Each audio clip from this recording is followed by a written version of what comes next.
also someone who is an immigrant and was an English learner. And I'm also running because we have a growing population of immigrant students in our city.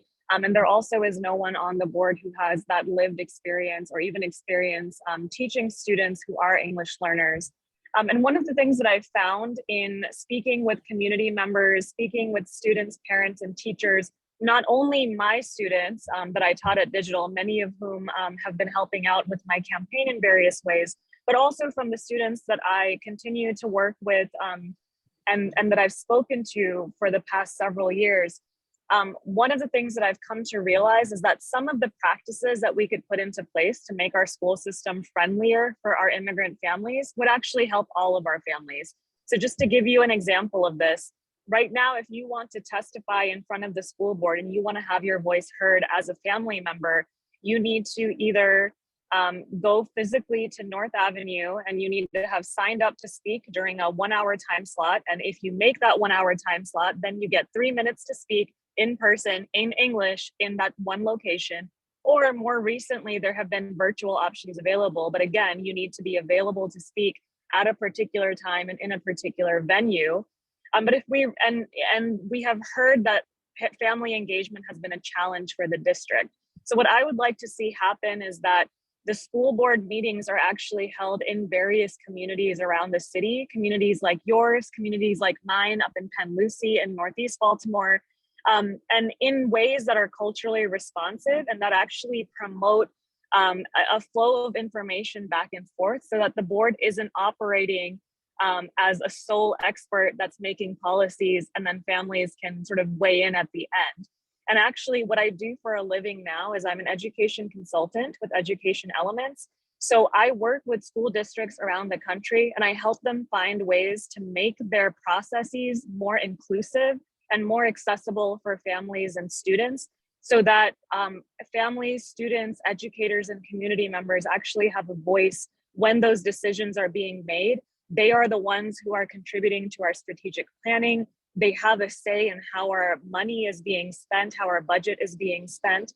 And that, for me, it's very important that that process includes specifically students with disabilities and family members of students with disabilities so that we're keeping an eye on accessibility and inclusion in all of our work. So as an educator, as a community organizer, and as a disability justice advocate, I hope that you will consider me for one of the two votes that you have in this historic election. And once again, thank you so much for having me. All right, thank you. We'll open this up for the community if you have any questions. You can, if you're online, you can raise your hand. Otherwise, if you're here in person, you can go ahead and just shout it into the microphone.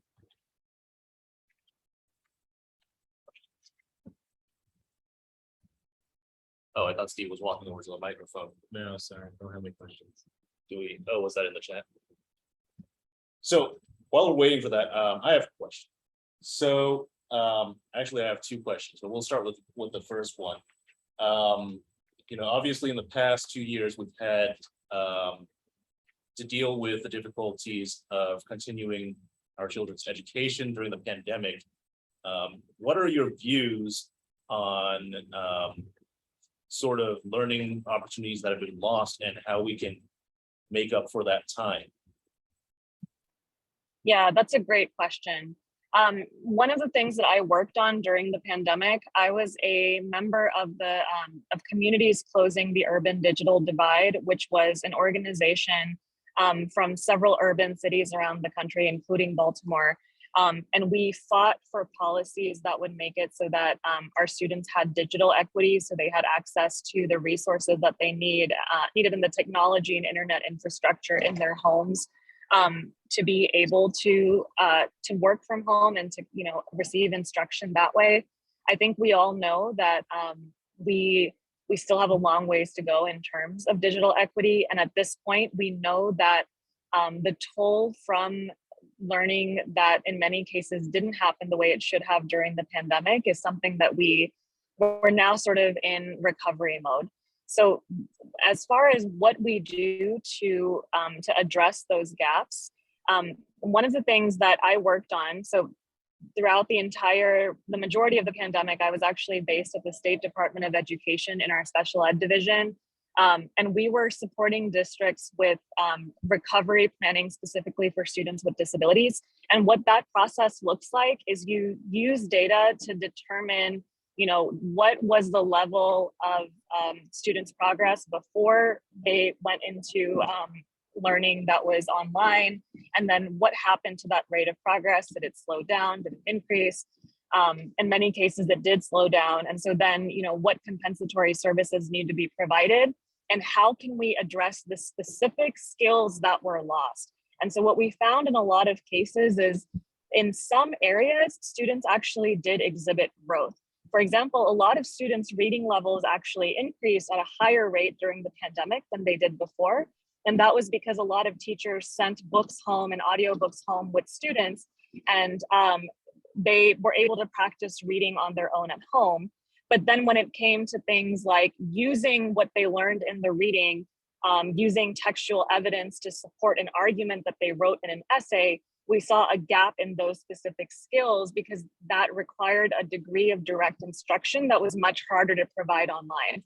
So I think applying that lens and that level of granularity to all of our students is a good way to make sure that we're targeting interventions in a way that meet the unique and individualized needs of each student, because every student did not have a sort of uniform cookie cutter approach to how they experienced education during the pandemic. So our response to their lost learning should also be individualized to each student's need. Okay. Does that spark any questions from anybody else? Otherwise, I'll ask my other question. Okay. So this one actually comes from one of our other board members who is a teacher right now. And so she couldn't make it, but I asked her, what should I ask to a candidate who's running for the Board of Education? And she said, I really want to know their views on providing more social workers and counselors in schools. It sounds like to her that is at least as important as the support for the teachers in her view. And we have heard a lot from Mayor Scott and from our Councilman Zeke Cohen about things like trauma-informed care and how we use the school system to take care of our kids. So my question is going to be, what are your views on that? And as a board member, what can you do to support that? Yeah, thank you. That's a great question. And actually, I recently, just 2 weeks ago, gave a presentation to the Trauma-Informed Care Task Force on trauma that is experienced by students with disabilities in Baltimore City specifically. And so we talked about things like disproportionality in discipline and in the segregation of our students with disabilities. So I'm a huge fan of the work that is being done. I think there's still a lot of work to be done.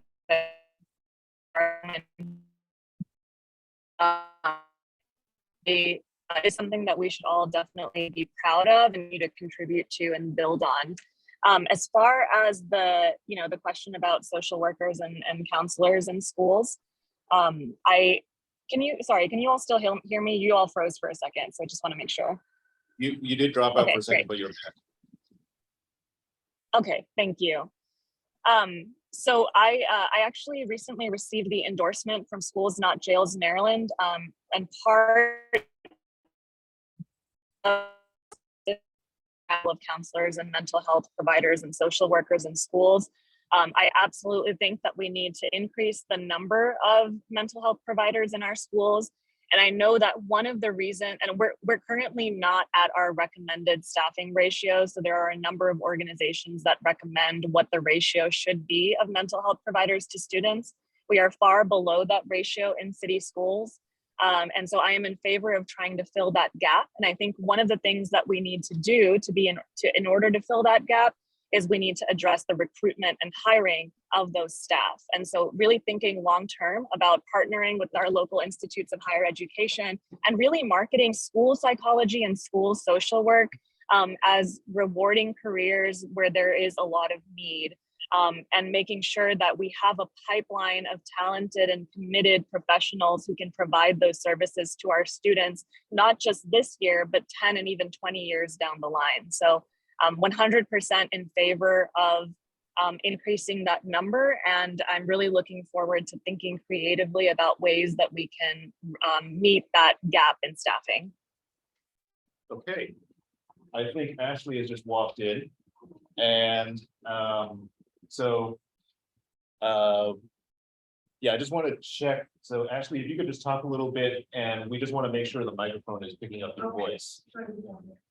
Well, try saying something, and let's see if they can hear you online. Okay, hello? Did you guys hear her? We can hear you, but you're a little bit faint. You might want to come a little bit closer to the microphone. Yeah.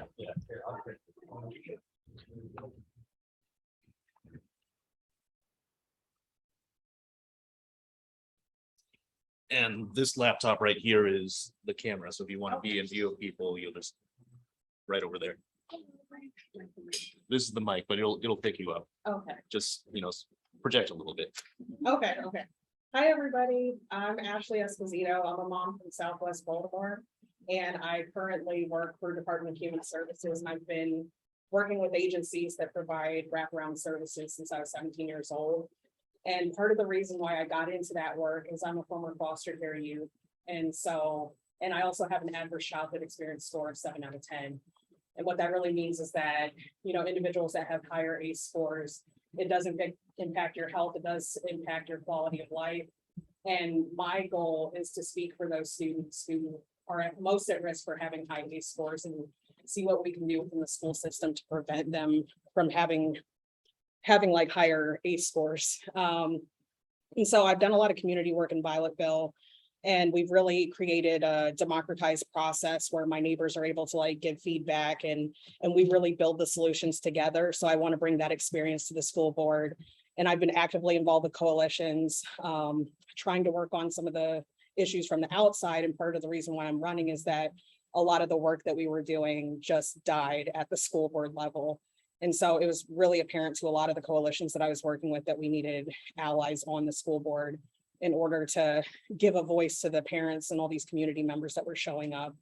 And so my commitment is to focus on the students that are most negatively impacted, because I do think that we need to reframe the way we talk about these kids. I don't like the fact that some of the students that I've talked to know they go to a bad school and are clear about that affecting their whole trajectory in life. So I basically want to be able to give them a seat at the table because they're long overdue. And really what I want to bring is basically be the harm reduction candidate on the school board with Mama Bear energy, giving voice to a lot of the deeper rooted issues that don't have representation right now. Yeah. Okay. Do you need a minute to catch your breath? Yeah, sorry, I just ran from a polling place, so I'm like, oh. Oh, were you voting? No, I was like, oh, right, trying to reach voters. Gotcha. Okay. The question I asked to Salimah, and I'm gonna ask it to you too, was what's your view on the learning opportunities? They talk about sort of forget the term that people used. I think it was like lost learning from the past 2 years because some students were at home. Now Salimah was addressing this, but I'd like to know what your view is on how the education system has worked in the past 2 years, and if there have been any deficits in your view, and what do you think we should do to make that up? So one of the things that I didn't see happen is them collaborate with universities and other entities that were doing remote learning from the beginning without the pandemic. I think it would have been beneficial to collaborate with those folks so that it wasn't them reinventing the wheel. Like there were models out there that were a better remote learning strategies, but also I think that we need to attribute some of the learning loss to trauma, because there's a lot of students that lost people during the pandemic. And what type of, and also transitioning to a remote learning environment, were we really focusing on the mental health of those students, because I can tell you from my experience, when you have trauma, like that is a barrier to your participation in the classroom.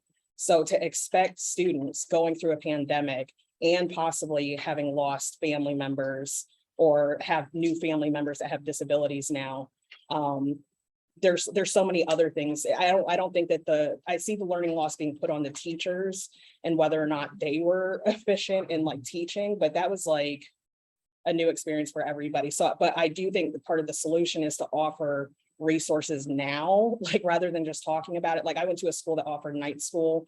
So students that had dropped out, or like myself, I have learning differences. So I was not on schedule to graduate at all.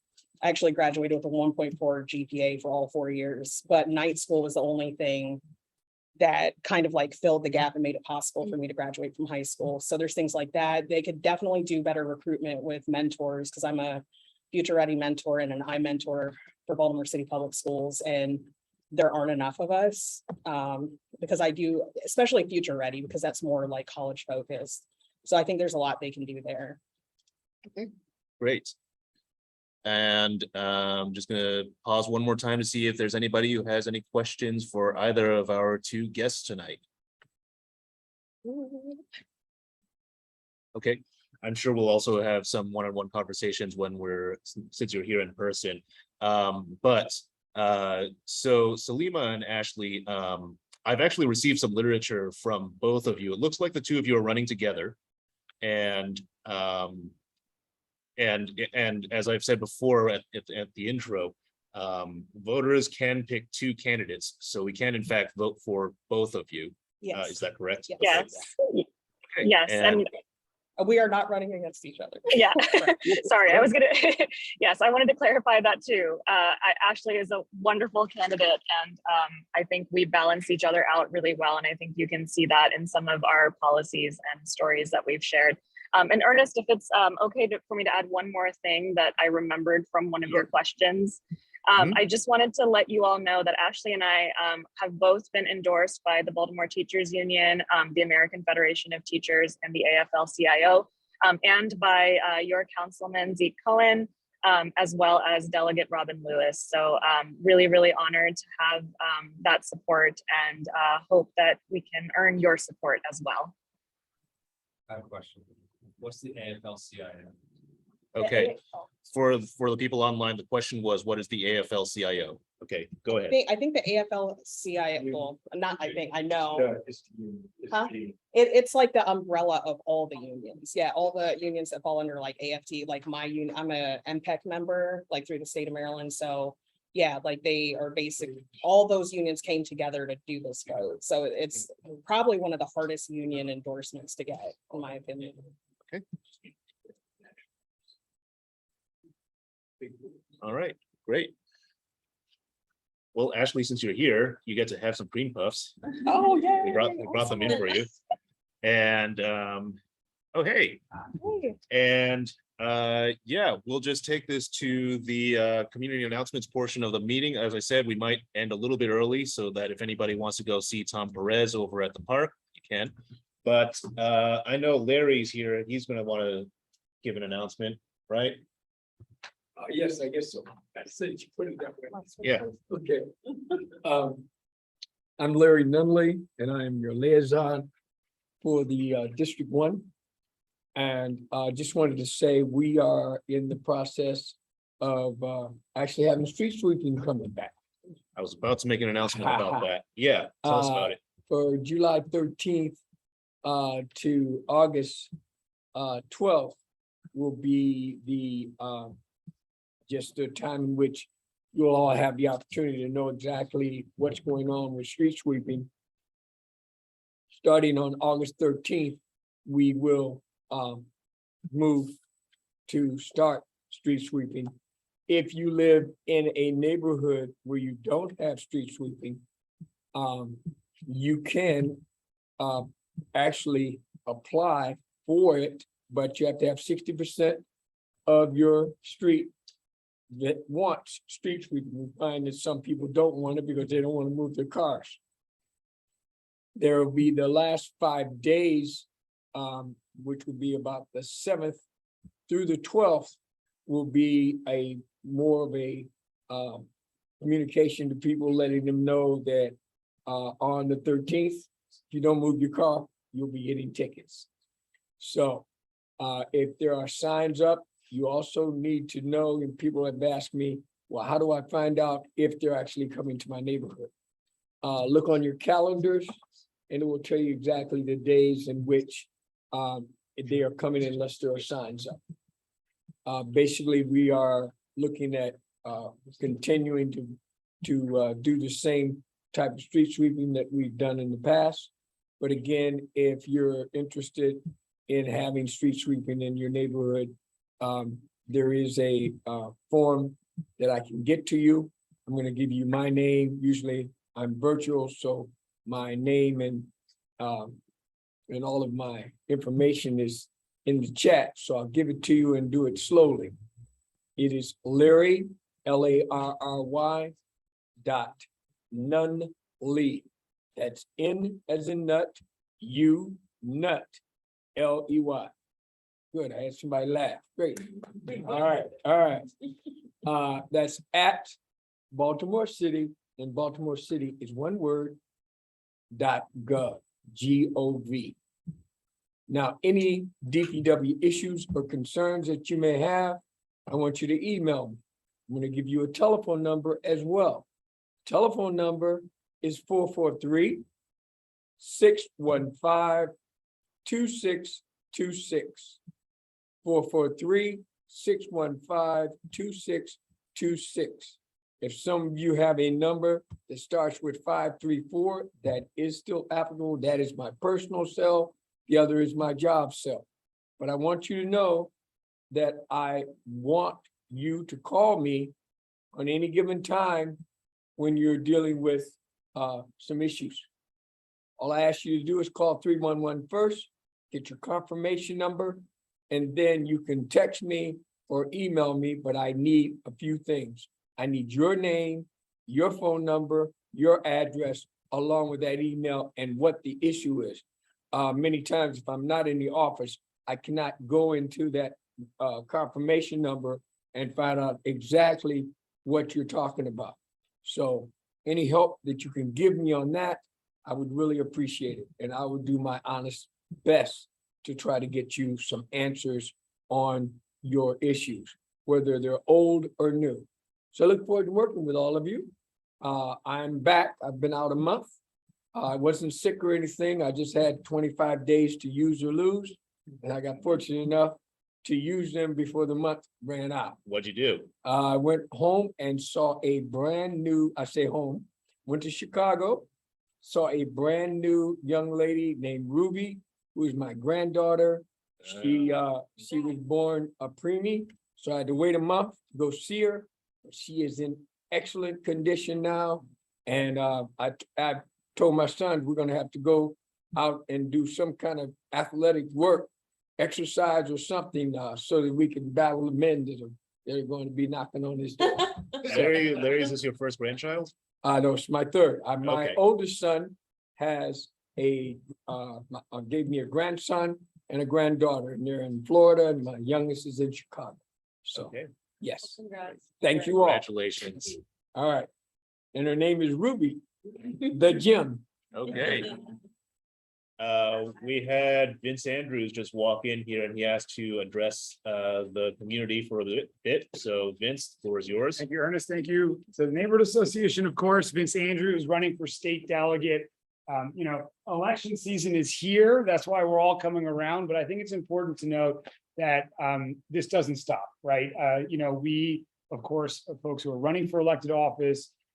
Democracy is more than just showing up on election day or around election season. It's continuing to show up. I used to teach at Patterson High School. Now I used to live right near Patterson Park. I've been working and living and playing and continuing to grow in this community for many years. And so whatever you do, I encourage you to vote, even whether it's for me or not. This upcoming election cycle, there are 125,000 people who live here in District 46, where I'm running for delegate. We're estimating only about 10,000 people are going to show up to the polls and vote in the Democratic primary. I don't know how many Republicans are going to show up. I don't know how many independents are going to show up. But for Democrats alone, we're estimating only about 10,000, 10,500 folks will end up casting a ballot, which means that the vast majority of people are letting somebody else make the decision for them. So I encourage you to check out the candidates. Would be honored for your vote, of course, but the most important PSA, I think, is to go out and vote and participate, because democracy is fragile and it only works if we participate. So that was my quick spiel. Thank you. Thanks. And early voting is open as of right now, but Until Thursday, yeah. until Thursday, and the election day is the 19th, which is next Tuesday. Did I get that right? I think I Yes. got that. Okay. Any other announcements from the community? Where do you go to vote early? Oh, the Southeast Anchor Library is the closest location to voting early. Southeast Anchor Library is the closest place to vote early. Okay, yeah, I did that in 2020, in fact. Bit of a walk, but you can definitely make it there. All right. Well, we're going to close off a little bit early. I know that you all probably had vacation plans that you might have been putting off in order to attend this. So I thank you very much for coming to our meeting. And this was our first try at a in-person hybrid Zoom meeting. We're going to be working this out a little bit more, but I think, you know, the fact that we were able to pull anything together at all is kind of miraculous to me. So thank you very much for attending, and I will call an end to this meeting. Thanks, everyone. Thank you. That's not gonna play off.